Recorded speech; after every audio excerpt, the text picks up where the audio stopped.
일제강점기 우리는 너무나 고통스러웠습니다. 그 세월 동안 나라 잃은 서러움이 무엇인지 뼈저리게 느꼈고 수많은 영웅들이 나라를 되찾기 위해 싸웠습니다. 그 기간이 35년이나 됩니다. 우리는 힘들고 서러웠던 그 시대를 잊지 않기 위해 학교를 통해 교과서를 통해 역사로 배우고 있습니다. 그런데 우리와는 비교할 수 없을 정도의 긴 세월을 고통으로 살았던 민족이 있습니다. 수십 년이 아니라 무려 수천 년 동안 나라 없이 남의 나라에 얹혀 살며 온갖 핍박과 서러움을 겪은 민족입니다. 그러다 1948년 우리 경상도 넓이 정도의 조그마한 나라를 세웠지만 그것조차도 누군가에게는 허락받지 못하고 오늘날까지 네 땅, 내 땅 하며 싸워야 하는 민족이 있습니다. 바로 이스라엘 유대민족입니다. 오늘날 중동지역 어디서 누군가 싸운다는 뉴스가 나온다면 어김없이 이스라엘이 관련되어 있습니다. 옆에 팔레스타인과 싸우는 것은 말할 것도 없고 주위 아랍 국가와도 끊임없는 갈등으로 시끄럽습니다.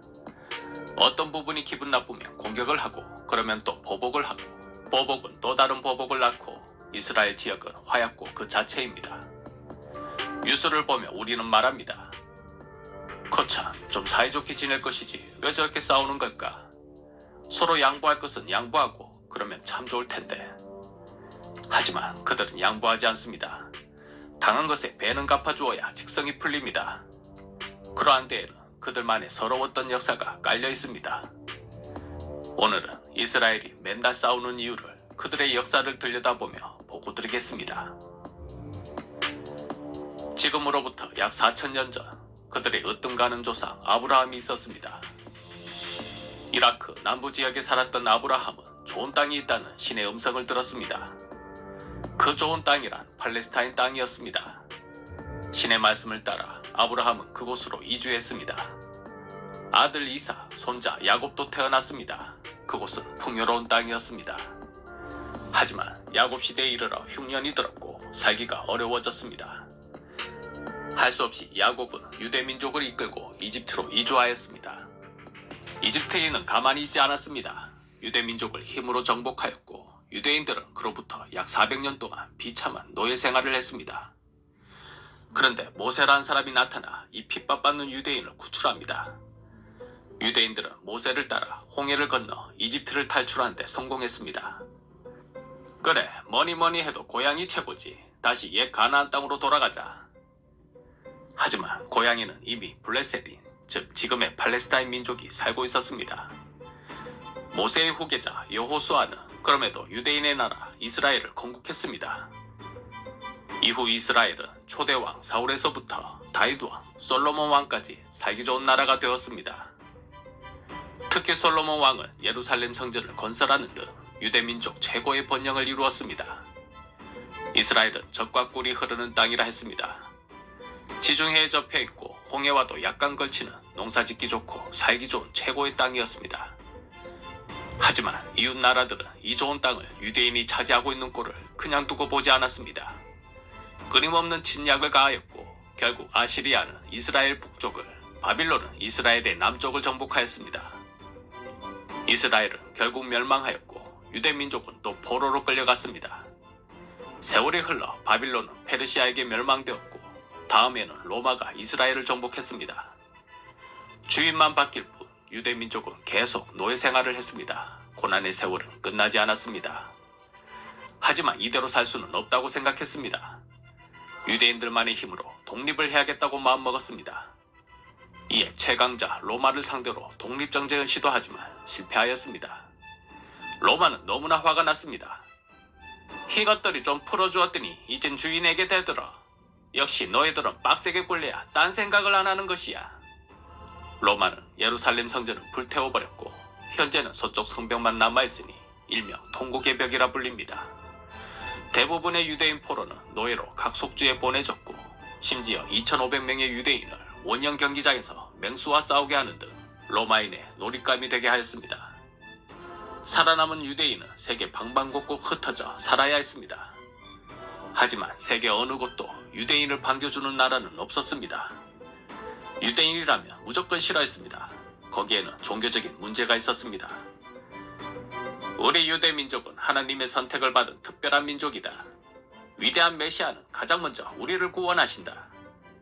그러니 너희 민족과 우리 민족을 동급으로 취급하는 건 좀 곤란하다. 이것이 유대교의 믿음이었습니다. 유럽인들에게는 미우털이 박힐 수밖에 없었습니다.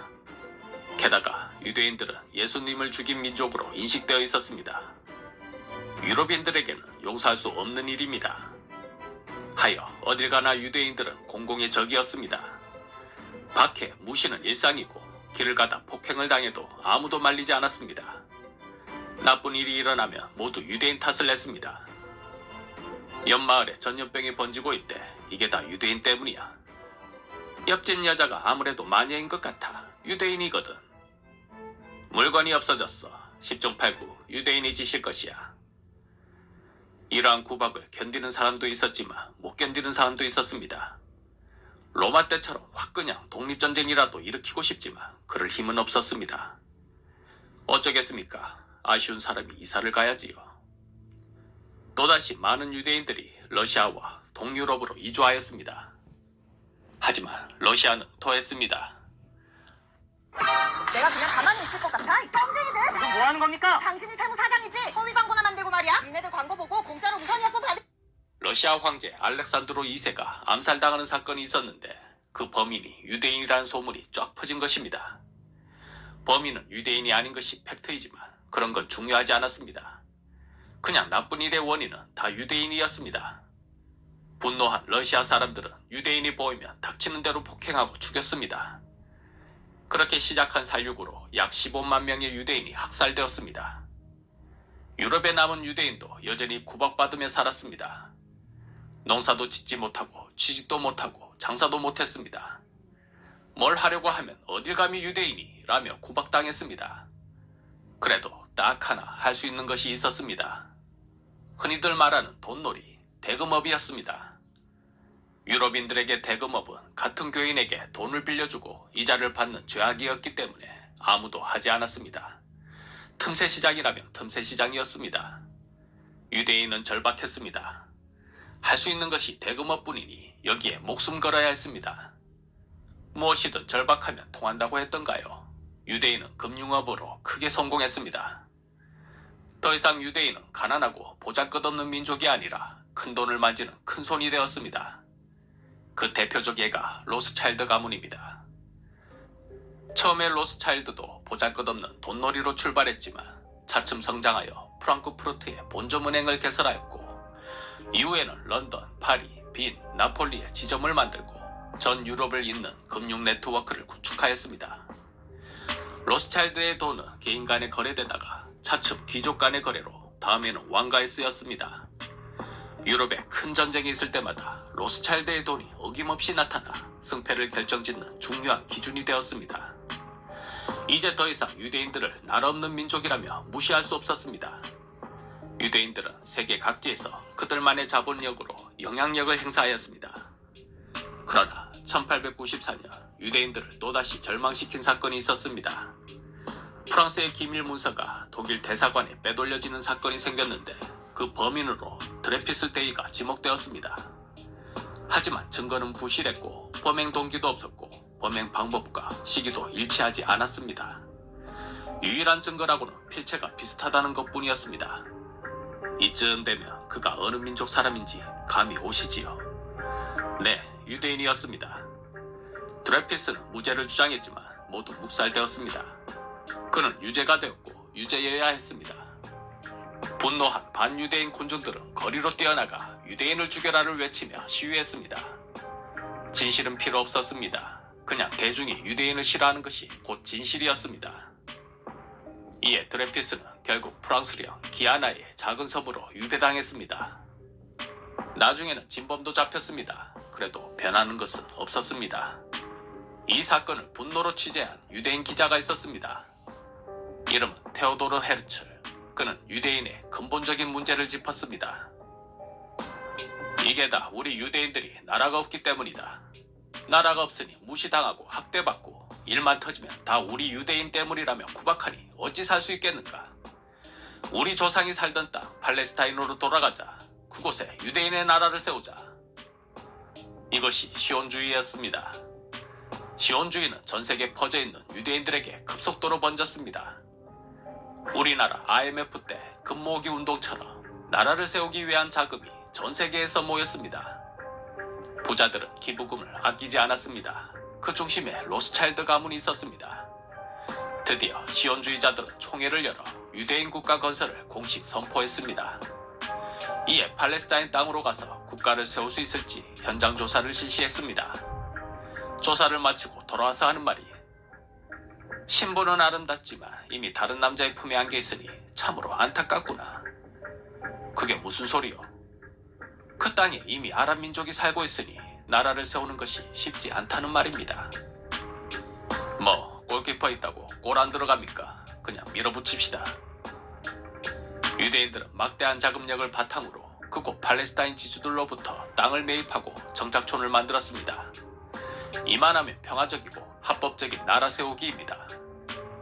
누구처럼 군대를 끌고 가서 힘으로 짓누르는 것도 아니고 정당하게 돈 주고 땅 사서 들어오겠다는데 누가 뭐라 하겠습니까? 그곳의 아랍 사람들도 대수롭지 않게 생각했습니다. 뭐 몇 명 되지도 않는데 부자들이 와서 땅 사고 개발하면 동네도 발전하고 좋지 뭐. 영국도 시온주의자들을 적극 지지했습니다. 그런데 세월이 흘러보니 그게 아니었습니다.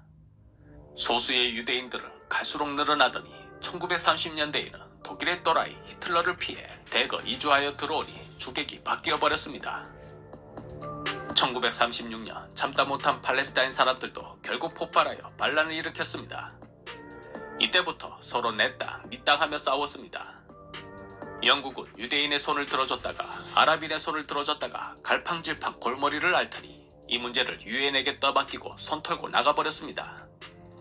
유엔은 1947년 11월 팔레스타인을 분할해 아랍 국가와 유대인 국가를 각각 세우는 결의안을 채택했습니다. 유대인의 나라 이스라엘 건국을 공식적으로 인정한 것입니다. 하지만 아랍 사람들은 인정 못하지요. 이 땅은 우리가 대대로 정착하고 살았던 땅이다. 그런데 갑자기 유대인들이 몰려와 지금 뭐하는 짓이냐? 당장 나가라. 아닌데 여긴 원래 우리 조상님이 세웠던 땅인데 너희들이 우리 조상님의 땅을 무단 점유하는 것이다. 당장 나가라. 이러니 이스라엘 사람들과 아랍 사람들은 맨날 싸우는 것입니다. 신이만 물러나옵니다.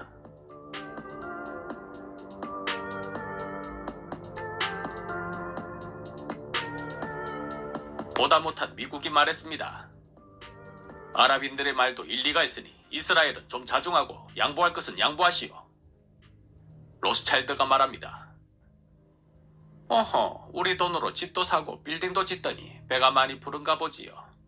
어떻게 이자 좀 올려드릴까요? 이스라엘이 옳다. 아랍인들은 자중하라.